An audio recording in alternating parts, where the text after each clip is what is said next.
Hey everyone, I'm Maddie. And I'm Amber. And we're Witches Talking Tarot. And today we're going to be diving into autumn magic and some ways you can practice magic during the autumn season. I'm an autumn bitch, so I'm like, you say love autumn magic, autumn. and like, I have like Ariel from the In my head, I was like, in my head. They're going to sue us. Because that's what I thought too. Like, I got that. But honestly, autumn magic, I think is... If they sue us, they are really insecure. I did not do you that know well. they do that? They do that. Like even if you do it real shitty like I did? don't know, but like, it's a... By the way, life tip. If you're ever going to make a S3X video with Disney music on in the background, because if anybody wants to upload it, Disney will immediately make them take it down. Or immediately. Not saying that it would be romantic or sexy or anything. I was just thinking, but like, you gotta have to find the grownest, uppest. I know.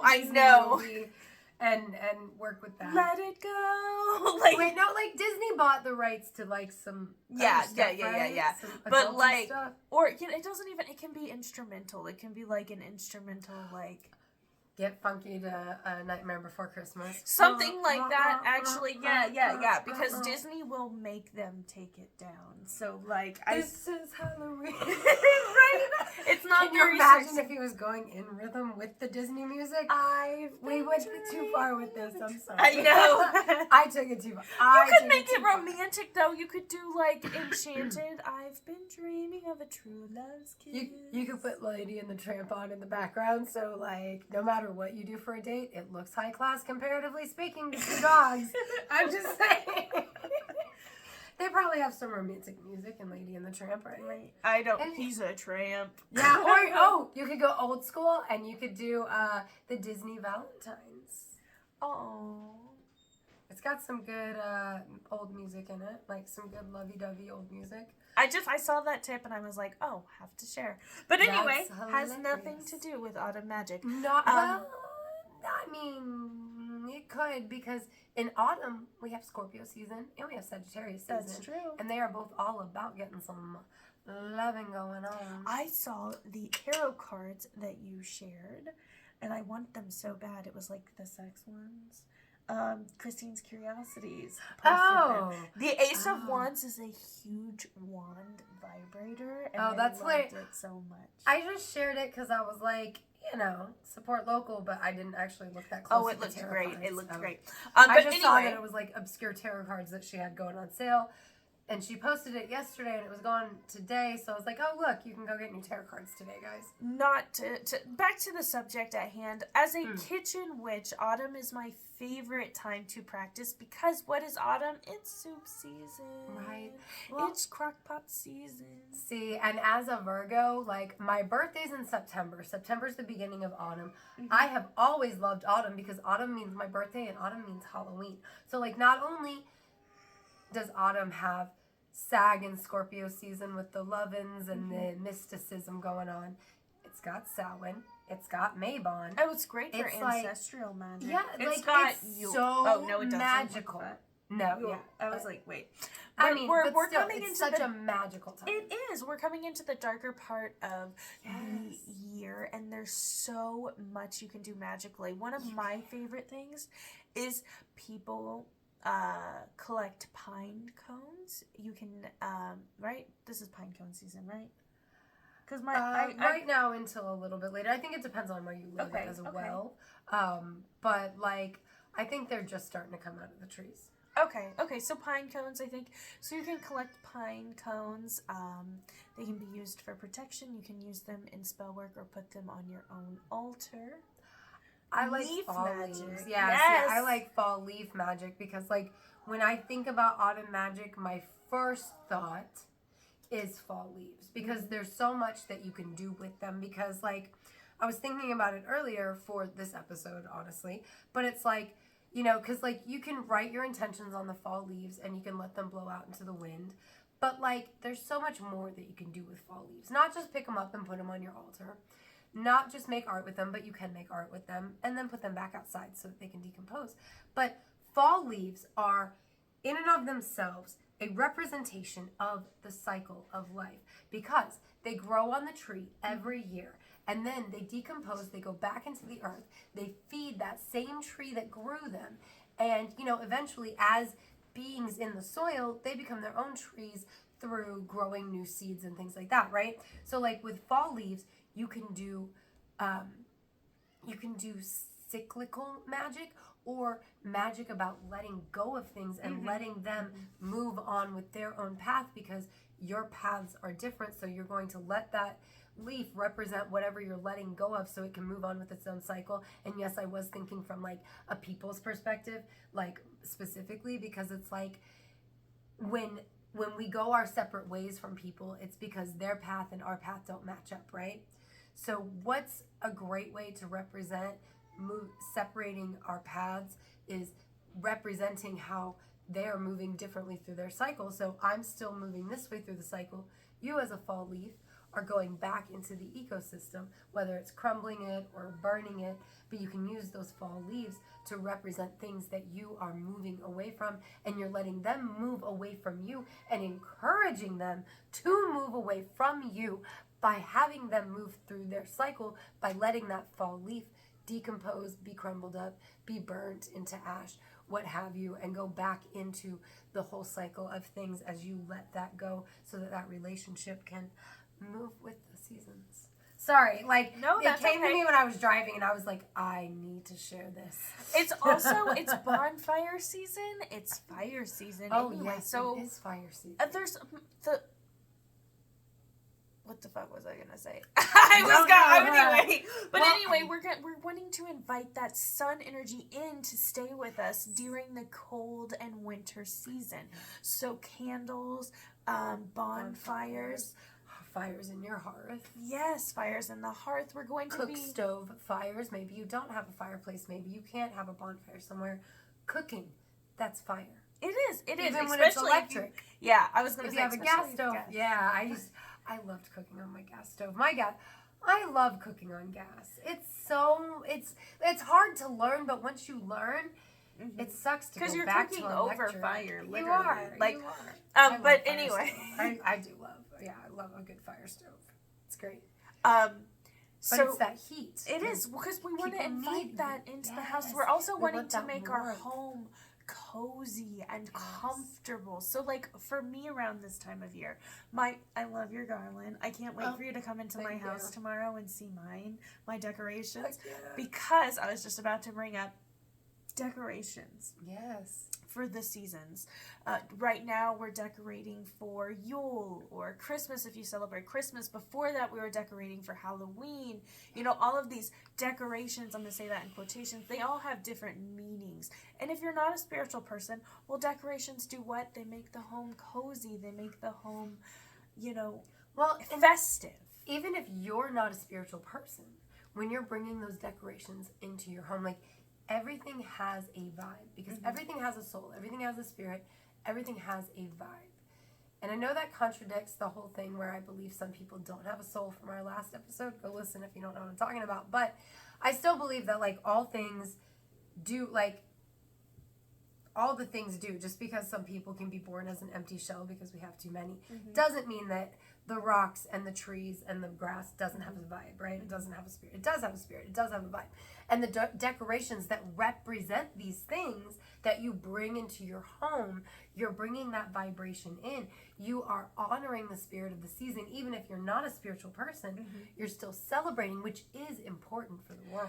And if we want to dig deeper and look into, ancestral or historical ways that people celebrated, it all has to do with protection. We want to bring in that protection magic for a number of reasons. One, the veil is thinning. So for Halloween, we're dressing up. Check out our origin on trick-or-treating, as well as our Halloween traditions episode.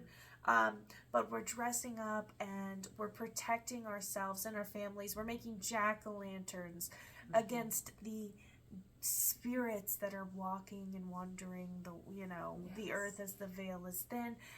Go ahead. I was gonna say, and we're doing things for our health and cleansings, because this is also the time of year when illness comes in. And when you talk ancestral, you talk about historically, like, people would get really sick by being inside for the winter the whole Right. time. So you had to prepare properly because like too many smoke particles is going to make you're going to get sick. You're going to get pneumonia if your house isn't properly fumigated. Right. So you've got to have your chimney cleaned properly before you got to use it in full force for the season. And like we're doing all of these things together because the protection and the cleansing and the health all go hand in hand. Well, and we're saying goodbye to the summer. So like we're having our last harvest in autumn.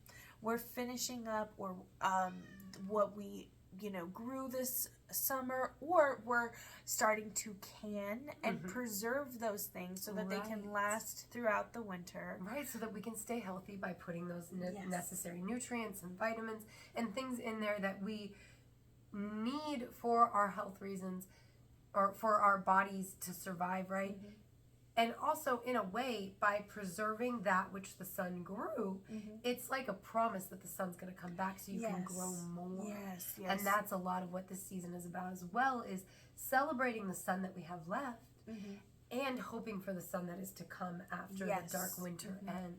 And just preparing that. ourselves, like inviting that sun energy into our house, even though it's not going to be around for a while. We still want that in our home. We want it in our home because we want to be the caretakers of the sun while it's away, so that it's welcomed when it comes back in the spring. Yes. And not only are we preparing by bringing that warmth into our homes, but we're preparing for Yule by doing little things for each other at this time of year, like saving those little scraps of fabric to make our daughter a doll, or oh, this stick is gonna make a great spear for Johnny. I don't know. I don't know what little boys played with other than stick and ball. And I did really mean like a stick and a ball. We gotta get that Disney in here. I'm just saying, like, I don't know, historically, like, there was the hoop thingy. I'm sure that was a gender-neutral toy. Oh, yeah, I totally hear you. I see what you're saying. You're preparing in multiple ways right now, I guess is what I'm trying to say, because you're preparing for Yule by doing little things that you can right now, because later when you're trapped inside because it's really cold, you're going to finish doing all your stuff for Yule. But right now, while it's still slightly nice enough, you're getting things together. You're taking that extra bit of harvest so you can gift your neighbor with seeds or with a loaf of bread. Well, and again, I draw back to protection. So the ancient people, I think it was so important, protection this time of year, for a number of things. We just mentioned the ancestors and the spirits walking the earth, but we also need to protect ourselves from the freezing cold winter, which often brought with it in different folklore, sinister spirits that would take anybody who stepped out in the middle of the snowstorm, when really it was probably people freezing to death. Right. And I mean, you say that and I'm like, oh yeah, that's why this time last year we did an entire series on dark goddesses. Yes, we did. Because this is the time of year that they start being celebrated and thought about, and because historically this is when people start not surviving so well. Getting sick. It's cold and flu season. Protection is necessary because. Which means, on the holistic side, like myself, this year I made homemade vapor rub with essential oils, which I've been using like crazy this year. Yes. Garlic honey and different herb health honey, different teas. What do you call it? Fire cider. Yep. So we're getting all these things prepared in advance right now because, well, maybe a little like a month or so ago, because right now it's like November. So let's say about October, the end of September, the start of autumn is when we'd be getting these things ready. This isn't a November episode. It's autumn magic. So last month and the month before. Yes. So that would be the time that we're getting our medicinal stuff around, medicinal and spiritual, And if you haven't done that yet, you're not too late. You can do it so fire cider needs 6 to 8 weeks, right, to fully sit. But you can make an oxymel of elderberry or you can make an oxymel of different ingredients. And an oxymel is honey and the apple cider vinegar with the mother, and different ingredients. Like I made Whether an you want elderberry and cinnamon herbs, one, yes. right? And it doesn't have to sit as long. It's not as potent as fire cider, because as we discussed fire cider in one of our very first episodes, It's super strong. It'll kill anything that's not human within For you. sure. Yeah, but like, and I want you to try the elderberry. Oh, please. I would oxymel. love to. It's actually tasty. I actually like the way it tastes. I would love to taste it. It's like legit good, guys. It sounds good. I'm still gonna make fire cider. I am one of those people who is behind on it, and you can still make it, because in January you're still gonna get sick. It's still cold and flu season, and then guess what? It's allergy season. Yes, exactly. The only time everybody's okay is like summer, right? Well, and even not then. if you got allergies. Yeah. Like me and Maddie's husband. Which I have stopped taking allergy medicine, guys. And I haven't been hacking this whole episode. So no, you haven't, wish me actually. Well. Yeah. No, I read some stuff that made me very nervous about continuing to put that in my body. So I'm trying to just do it medicinal, like herbally. Yes, holistically, herbally, with these home remedies, because legit, guys, you've heard me in previous seasons, I can't fucking breathe with my allergies. But the Herb Health Honey and the Oxymel seem to be doing... They seem to be doing really well now that you pointed out. Knock on wood. Straight up. Because I'm not... I believe. Can I knock on wood too? Yeah. Everybody in my family has had a cold. And I do want to knock on, but then if you ask my husband, he's like, "That's because you gave it to us." No, fuck you, it's not. When would you have had a cold? Exactly. I've been around you. No, I fucking have been taking my elderberry tea. Yeah. I've been taking my ginger tea. I've been taking my herbs and stuff. Mm-hmm. Nice try. Well, and you talk about preparation for protection and protection from the cold. So, like, this is also a time of year where people are still spending a fair bit amount of time outside, getting the last bit of firewood that's going to last them through the season, getting the last bit of herbs that might still be out there growing. Like, just really gathering and harvesting everything that's available at this time. Which is why, like, spices are so prevalent, because, like, as we mentioned in our seasonal eating episode last week or the week before, spices are amazing preservatives. They are amazing preservatives, and they help hide the taste of things that maybe are on their way out. Right. But that's not the point of autumn magic. The point of autumn magic is keeping the magic alive all the way through autumn and using that which is available in autumn for your magical purposes. And autumn is a great time for regenerative and renewal magic, as well as rest. Although next season is probably better for rest magic. However, I associate autumn and spring with renewal. Preparing for rest, in my opinion. We're preparing for the rest, because in the wintertime, we ain't got nothing to do but rest. Yeah, we ain't going the fuck outside. Yeah, that was why I kind of amended my statement. Everybody makes these comments about how, we gained so much weight during the holiday season, and I'm sure the holidays have something to do with that, but that has been happening for centuries, because we've been chilling inside because it's too fucking cold.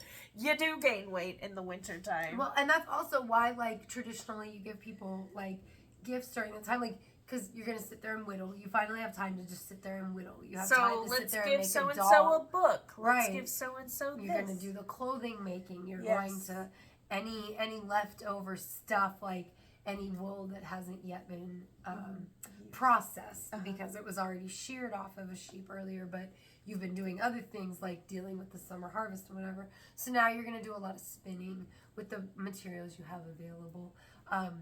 And there's a magic you can put into that. In current era, let's bring it back to current era. Like, you are going to spend more time inside. It's rainier now. It gets colder now. You maybe feel that seasonal depression coming on. And there are things you can do, magically and mundane, to keep that from settling in. Bringing the light inside and having the light around you is very important for not only practicing autumn magic, but also avoiding the seasonal depression that the weather can bring with it.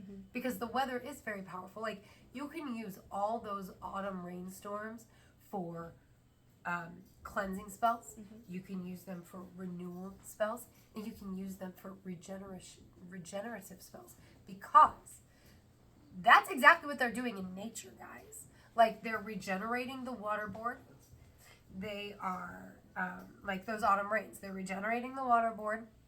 They are helping strip the dead things off the trees so that in the springtime, when those New trees things can grow. exactly, and that's the kind of magic you can do for autumn.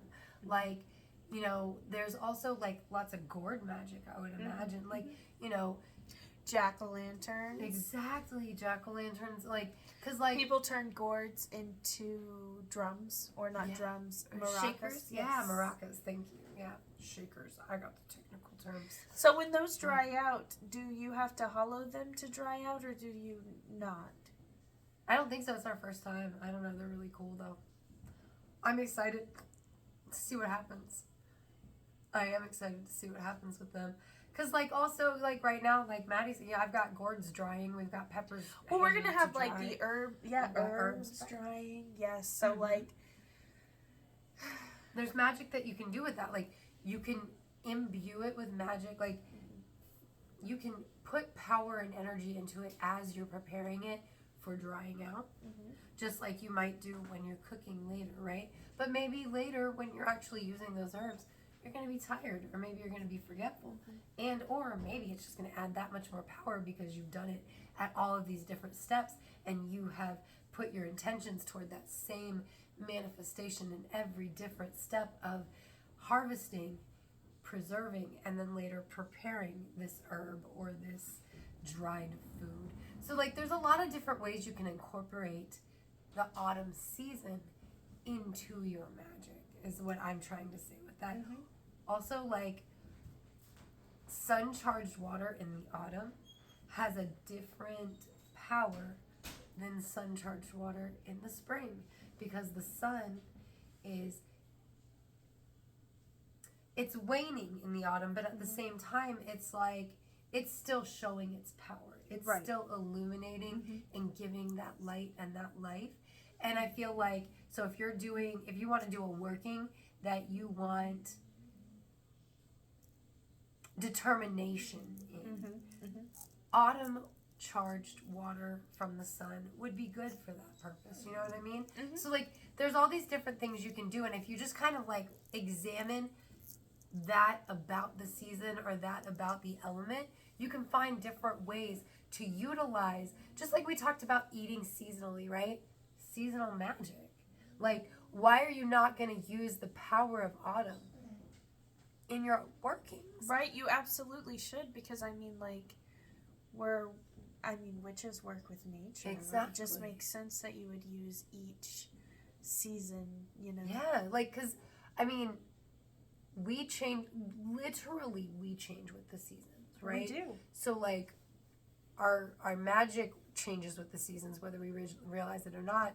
So our workings should follow suit, just because if your working's not following suit, is it going along with that spinning ball? Yep. Or is it gonna throw a kink in it and then you're gonna flip over the front of your bike and knock your front teeth out? Right, or you'll got that stagnant energy. Exactly, yeah.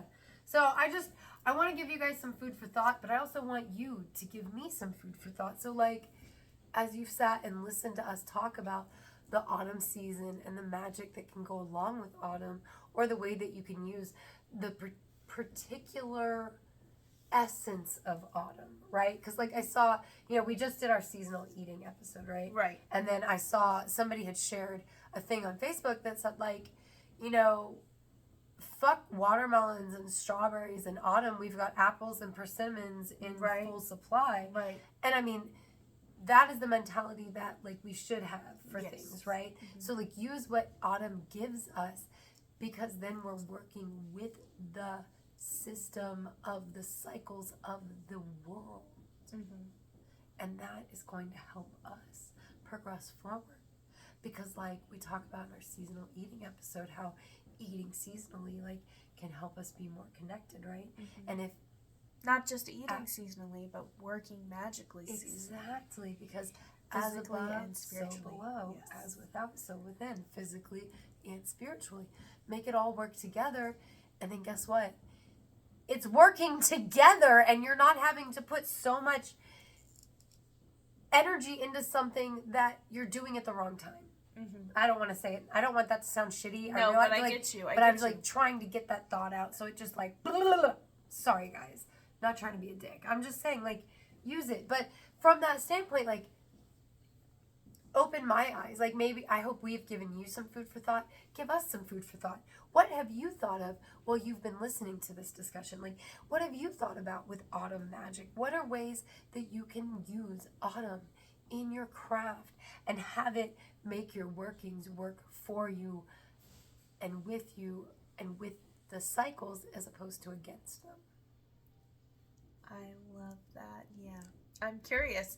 So if you're watching on YouTube, don't forget to like and subscribe and comment and let us know. Let us know. Thank you so much for being our patrons to Victoria, Pam, Death by DVD, and Melissa.